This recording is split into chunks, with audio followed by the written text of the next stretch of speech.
Lust to love novel by Minha Khan episode 8। नाज़रीन ने sir उठाकर देखा तो दिलशाद खड़ी।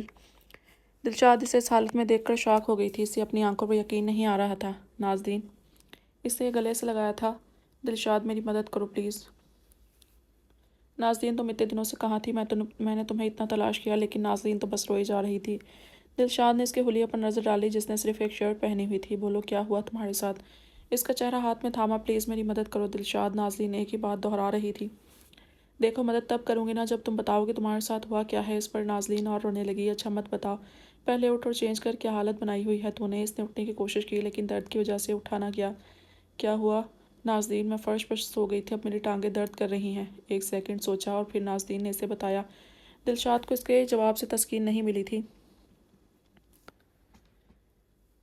नाज़रीन को इससे ससकते हुए देखा। इसने वॉशरूम जाने में इसकी मदद की। तुम नहाने जाओ, मैं कपड़ों का अरेंज करती हूँ। वो शावर के नीचे खड़ी हुई और शावर ऑन किया। गर्म पानी इसके ऊपर बहने लगा। नहाने के बाद इसने खुद को आईने में देखा। इसके नाजुक बदन पर अब जगह जगह लाल निशान थे।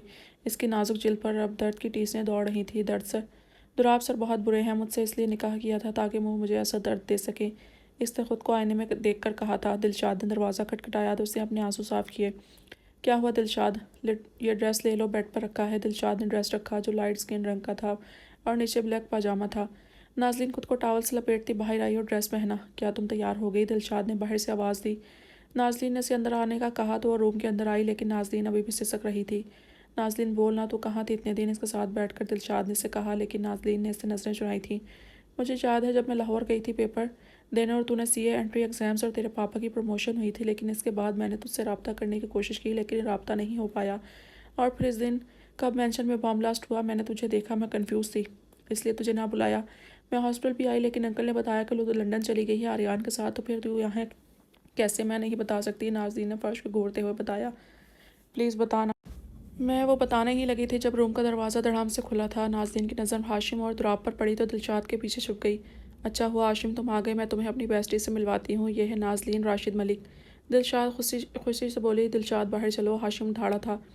नाज़रीन ने दिलशाद को सख्ती से पकड़ लिया था और ख़ुद इसके पीछे छुप रही थी। क्या? दिलशाद चिल्लाई थी। सुना नहीं तुमने? Get out. अब की बार दुराब ने कहा। ओ प्लीज़ दुराब, मुझसे एक लफ्ज़ भी मत कहो। हाशिम, दिलशाद को लेकर जा। दुराब ने हाशिम को सख्ती से कहा। मत जाओ प्लीज़। नाज़रीन ने दिलशाद के पीछे छुप कर इसे जाने से रोका था।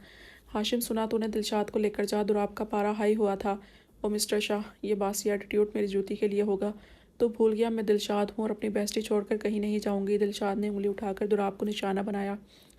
अच्छा, लेकिन मैं लड़की से बात करना चाहता हूँ। दुराब नॉर्मल हुआ, लेकिन दिलशाद ने बोलना चाहा। दिलशाद प्लीज़ बीच में मत घुसो। हाशिम ने इसकी बात काटी। ओके। दिलशाद चुप हो गई। दुराब ने नाज़रीन का हाथ थामा और इसे रूम के एक कोने में ले गया। एक लफ्ज़ भी मुंह से मत निकालना, नहीं तो तुम्हारी सारी फैमिली काम से जाएगी। दुराब का हाथ इसकी गर्दन पर था। नाज़रीन ने अपनी आंखें मस ली थीं, जिसकी वजह से आंसू चेहरे पर फिसले थे। इन दोनों को छोड़कर वो हाल में चला गया। हाशिम, मुझे ऐसा क्यों लगता है तुम्हारा ये दोस्त बहुत सख्त है? Baby please. हाशिम को गुस्सा आया था। Okay okay. दिलशाद जाने लगी। दिलशाद, हाशिम ने इसे बुलाया था। वो मुड़ी तो हाशिम ने इसके गोल मटोल होठों को छुआ था। लव यू, हाशिम ने पीछे हटकर कहा। मैंने सब अरेंज कर दिया है अंकल, परेशान मत हो। आर्यन ने कहा। क्या मतलब है तुम्हारा? इन्हें समझना ही। मैंने हमारे खिलाफ तमाम सबूत मिटा दिए हैं। ये चीज़ बहुत अच्छे। राशिद के चेहरे पर शैतानी मुस्कुराहट थी। अब हमें अगले प्लान पर अमल करना चाहिए। हाँ, कुछ दिन इसके बाद तुम्हारा नाम भी नहीं रहेगा इस दुनिया में। राशिद के चेहरे पर दोबारा शैतानी मुस्कुराहट उमड़ी थी। वो अपने रूम में सब कुछ तहस नहस कर चुका था। हाशिम ने आकर इसे रोका। रुक जा दुराब, काम डाउन। हाशिम ने इसे रोकना चाहा। करने दे मुझे। दुराब आपे से बाहर था। दूसरी तरफ दिलशाद ने नाज़रीन से दोबारा पूछा था, लेकिन इसने रेस्ट का बहाना बनाया। दिलशाद ने इसे कल बताने का कहा। वो रात को देर के बाद इसके रूम में आया था। नाज़रीन छुपने की वजह से बेड के नीचे सो रही थी, लेकिन दुराब ने इसे देख लिया और एक झटके से बाहर निकाला था। बोलो, दिलशाद को कुछ बताया? नहीं। गुड, और बोलना भी मत। इसकी गाल थपथपाते हुए बोला। मुझे जाने दो प्लीज़, चुपचाप रेस्ट करो, नहीं तो छोड़ूंगा नहीं। नाज़रीन कांपने लगी। दुराब इसके साथ सो गया। अपनी एक बाजू को इसके ऊपर से गुजार कर इसके अपने साथ लगा चुका था। सुबह सवेरे ही इससे पहले वो इसके रूम से निकल चुका था। अगले दिन दिलशाद ने ड्रेस दिए, जो कि इसके लिए काफ़ी थे। इसके बाद नाज़रीन को डाइनिंग में लेकर गई। हाशिम ने इसे आते देखा तो मुट्ठियाँ भींची थीं। इस लड़की को खाना नहीं देना चाहिए था। दुराब, इसने 2 दिन से कुछ नहीं खाया। दुराब ने नाज़नीन का पीला चेहरा देखा। जब तक दिलशाद है हम इसे टॉर्चर नहीं कर सकते, दुराब ने हाशिम को कहा। लेकिन हाशिम हैरान हुआ। मैं तेरा और दिलशाद का रिश्ता ख़राब नहीं करना चाहता यार, दुराब ने इसे देखकर कहा। सब ने खाना खाया और रूम में चले गए। इसके बाद दुराब ने नाज़नीन को अपने रूम में बुलाया था। कांपती हुई वो इसके रूम में दाखिल हुई थी। दरवाज़ा लॉक करो, दुराब ने आराम से कहा। नाज़नीन ने अपनी आंसू भरी आंखों से इसकी जानिब देखा। अचानक ही वो दरवाजे को ज़ोर ज़ोर से बजाने लगी थी ताकि दिलशाद इसकी कोई हेल्प कर सके। नाजो, दिलशाद तो गई हुई है हाशिम के साथ घूमने, छोड़ दो प्लीज़। बता तुम्हारा बाप कहाँ है? लेकिन नाज़नीन खामोश रही। दुराब इस दफ़ा भी इसके कपड़े फाड़ चुका था और इसे बेड पर धक्का दिया। इसके ऊपर आकर इसके होंठों पर झुका था। मैं और बर्दाश्त नहीं कर सकती, प्लीज़, इसने इल्तिजा की थी। तो बता दो, मैं भी नहीं चाहता ये सब। दुराब ने इसके गाल को छुआ। मुझे सच में नहीं पता आपको ऐसा क्यों लगता है कि मैं झूठ बोल रही हूँ। नाज़नीन, तुम बहुत खूबसूरत हो। दुराब के दोनों हाथ अब इसकी गर्दन पर रेंग रहे थे। नाज़नीन खामोश रही। दुराब ने फिर इसे छोड़ा। नाज़नीन ने दिल ही दिल में शुक्र अदा किया था और अपने फटे कपड़े पहनने के बाद इसने डायरी लिखनी शुरू की। कुछ देर बाद वो अपने कमरे में आई थी। एक कोने में बैठकर वो अपनी ज़िंदगी को समझने की कोशिश कर रही थी। इसकी ज़िंदगी क्या से क्या हो गई थी। इसने सोच लिया था कि चाहे कुछ भी हो जाए वो दुराब शाह को अपने पापा का बिल्कुल भी नहीं बताएगी। यही सोचकर इसने फ़ोन करने का सोचा। नहायत मुश्किल से चलकर वो हॉल पहुंची और इसने आर्यान को कॉल की। आर्यान, पापा कहाँ हैं? वो मेरे साथ हैं। क्यों? इन्हें तुम कहीं दूर ले जाओ। दुराब शाह को लगता है उन्होंने बॉम्ब ब्लास्ट करवाया था। वो किसी भूखे कुत्ते की तरह पापा के पीछे पड़ा है, दिन रात ढूंढता है। तुम प्लीज़ इन्हें कहीं दूर ले जाओ। नाज़नीन की आवाज़ अब हिचकियाँ ले रही थी और दूसरी तरफ आर्यान के पाँव के नीचे से ज़मीन निकली थी। हाँ आर्यान, पापा को दूर ले जाओ, मुझे पता है इन्होंने ऐसा कुछ नहीं किया, वो कुछ नहीं कर सकते। नाज़नीन ने जल्दी मगर आहिस्ता सा कहा। बेबी, तुम कहाँ हो? आर्यान, इसने मुझे किडनैप किया। और नाज़नीन ऊंचा ऊंचा रोने लगी। और इसने मुझसे ज़बरदस्ती निकाह करवाया और मुझे कहीं का छोड़ा। आर्यान ने मुट्ठियाँ भींची थी, ज़ब्त की इंतहा पर था, लेकिन एक आंसू उसके गाल पर फिसला था। मैं तुम्हारे साथ ऐसा नहीं होने दूंगा। नहीं, तुम यहाँ मत आना, बस तुम पापा को सेव करना। मुझे तो नहीं पता आप दोनों कहाँ हो, फिर भी दुराब मुझे पनिश करता है। नाज़नीन ने इसे मना किया। अंकल सेफ हैं, तुम फिक्र मत करो। लेकिन इस दुराब शाह को मैं किसी लायक नहीं छोड़ूंगा। आर्यान धाड़ा था। आर्यान, नाज़नीन सिसकने लगी थी। I love you. मैं तुम्हें इसके चुंगल से आज़ाद करवाऊंगा। मैं तुम्हारे पास आऊँगा। भाई, अगर इन्हें पता चल गया तो दोबारा मुझ पर तशद्दुद करेंगे। 2 मिनट की खामोशी के बाद वो बोली थी। नाज़नीन वापस रूम में चली गई। दूसरी तरफ हाशिम ने दुराब को फ़ौरन ऑफिस बुलवाया था। क्या हुआ हाशिम? दुराब की समझ में नहीं आया। कब अचानक हाशिम का हाथ दुराब पर उठा था। वर्ड था। दुराब शॉक था। तूने इस गर्ल का रेप किया? हाशिम ने इसका गिरेबान थामा था। नहीं तो बीवी है वो मेरी। दुराब घबराया था। झूठ मत बोल, निकाह के नाम पे तो क्या कर रहा है इसके साथ? हाशिम को गुस्सा आया। नहीं यार, ऐसा कुछ भी नहीं किया। तू तो जानता है। मैं ये जानता था कि तुम दोनों एक दूसरे के साथ दोनों की मर्ज़ी से हो, लेकिन अब मुझे पता चला कि तूने इसके साथ गन पॉइंट पर निकाह किया। यह हरकत, ये चेक कर। हाशिम ने एक पेपर इसके सामने किया। इस पर नाज़नीन की आर्यान के साथ की गई बातचीत थी। इस बिच ने अपने इस दोस्त को कॉल की। She bloody. दुराब का पारा हाई हुआ था, लेकिन इससे पहले वह कुछ और कहता जब हाशिम का हाथ इसकी दूसरी गाल को भी लाल कर गया था।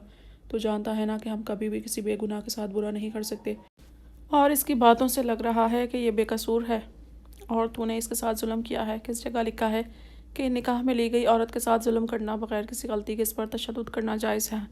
हाशिम ने इसका चेहरा अपनी जानिब किया था। I am sorry Hashim. Durab ने जान छुड़वाई। नो सॉरी, मैं तुम्हारा बास हूँ, दुराब ने खटक कर कहा था। और मैं मान तो रहा हूँ, माफ़ी क्या करूँ यार, वो लड़की मेरा जुनून है, वो मेरी है। मैं मोहब्बत करता हूँ, इसे कभी दुख वादा करता हूँ इसे कभी दुख नहीं दूंगा, लेकिन वो बस मेरी है, मैं इसे छोड़ नहीं सकता। दुराब की सुर्ख आंखों में जुनूनियत थी। नहीं दुराब, मैं तेरे साथ और नहीं रह सकता। तू बहुत बुरा इंसान है, मुझे माफ़ कर दे हाशिम, लेकिन मैं तेरे और दानियाल के बगैर जी नहीं सकता, वो समझना। दुराब ने इसे समझाना चाहा। हाशिम को एक लम्हे में दुराब का माजी याद आया था, जिसकी वजह से वो पिघलने लगा था। इसने बढ़कर दुराब के आंसू साफ किए थे। लेकिन तू वादा करके इसे अब कोई नुकसान नहीं पहुंचाएगा। और हाँ, वो दिलशाद की दोस्त है, मैं सिर्फ इसकी वजह से तेरे साथ रहूँगा। हाशिम ने इसका कंधा थपथपाया। अच्छा, लेकिन एक शर्त पर। दुराब ने फ़ौरन कहा। क्या यही कि तू मेरे और नाज़नीन के मैटर में इन्वॉल्व नहीं होगा? दुराब ने साफ कहा। वैसे एक बात कहूँ, तूने इसे अभी वही दर्द दे दिया जिससे तू भी गुजरा था। ये तूने अच्छा नहीं किया, वो बेकसूर थी, हाशिम ने इसे समझाना चाहा। हर लड़की एक जैसी है हाशिम, तो ये फतूर जहन से निकाल ले, नहीं तो ये छोड़कर चली जाएगी, हाशिम ने उसे कहा और बाहर चला गया। अब तुम्हारी वजह से हाशिम ने पहली दफ़ा मुझ पर हाथ उठाया, छोड़ूंगा नहीं नाज़नीन मैं तुम्हें। दुराब ने टाई की नॉट ढीली की। अंकल मैंने ऐसे शूटर का अरेंज किया है जिससे कोई भी निशाना नहीं चूकता। आर्यन ने राशिद को खुशखबरी सुनाई थी। हाँ हमें अपने बॉस को बता देना चाहिए, और वैसे भी वो हमसे 2 बार अटैक मिस करने पर नाराज़ है। अच्छा आप इन्फॉर्म कर दो, आर्यन ने कहा। वो हम पर भरोसा करता है, वो ये प्लान ज़रूर एक्सेप्ट करेगा, राशिद ने एतमाद से कहा। दिलशाद ने मामूल से हटकर नाज़रीन को कपड़े दिए थे ताकि वो आज वही वाले पहने। नाज़रीन पहले तो हैरान हुई, लेकिन फिर पहनने का इरादा किया जब दिलशाद ने इसे एक और सरप्राइज़ के बारे में कहा। कैसा सरप्राइज़? नाज़रीन हैरान हुई जब दिलशाद ने इसके सामने वो पपी रखा। नाज़रीन इसे देखकर बहुत खुश हुई थी। दिलशाद ने इसे जाने का बताया, जिस पर नाज़रीन का डर दोबारा ज़ाहिर होने लगा। मत जाओ दिलशाद, इससे रोकना चाहा। मैं जल्दी आ जाऊंगी, तुम फिक्र मत करो। दिलशाद चली गई। नाज़रीन ने पपी को गोद में उठाया। कुछ देर के बाद वो इसके लिए दूध गर्म करके लाई थी और इसे पिलाया। इसके बाद वो वॉशरूम चली गई और दिलशाद का दिया हुआ गिफ्ट यानी कि वो सूट पहना। इसने पपी को दूध पीते हुए देखा तो एक स्माइल इसके चेहरे पर आई, जो अचानक ही गायब हुई थी जब दरवाज़ा धड़ाम से खुला था। दुराब के चीखने की वजह से वो पपी डर कर टेबल के नीचे छुप गया। नाज़रीन अब दोबारा कांपने लगी थी। वो अब फर्श को घूर रही थी। दुराब उससे की आग में जल रहा था। रूम में आकर इसे धक्का दिया, लेकिन इस बार किस्मत ने इसका साथ दिया कि इसे चोट ना लगी। दुराब ने लॉक लगाया था। तुम्हारी हिम्मत कैसे हुई अपने इस दोस्त को कॉल करने की और इसे ये कहने की कि तुम्हारे इस ब्लडी बाप को बचाए? नाज़नीन अभी भी कांप रही थी और पपी को देख रही थी। इसे डर था कहीं वो देख ना ले, और रेंग कर आगे गई और बेडशीट से पपी को छुपा दिया। पपी छुप गया था। दुराब ने जब इसे इग्नोर होते हुए देखा तो इसका हाथ नाज़नीन पर उठा था। दर्द की वजह से उसे सक उठी थी। अभी वो कुछ और करता जब हाशिम की कॉल आई। दुराब हमें राशिद के बारे में एक सुराग मिला है, तो जल्दी पहुँच। दूसरी तरफ से आवाज़ आई। ओके दुराब ने इतना कहा। इसे हट मत कर, मैं तुझे वार्न कर रहा हूँ। हाशिम ने जैसे अंदाज़ा लगाया था। ये तेरा मसला नहीं है, मैं आता हूँ। दुराब ने दांत पीसे। कॉल कट करके वो घुटनों के बल इसके सामने बैठा था। वो डर की वजह से इससे पीछे रेंगने लगी। जब दुराब ने इसके स्कर्ट पे हाथ रखा और वो रुक गई। वो स्कर्ट इसने आज पहली मर्तबा पहनी थी। दुराब का हाथ अब इसकी थाई पर था। क्या पता हमें राशिद मलिक का पता चल जाए, लेकिन आज की रात तुम मुझे एक जानवर के रूप में देखोगी। जबकि नाज़नीन ने आंसुओं से भरी आंखों से इसे देखा था, जो कि कहकर वहाँ से जा चुका था।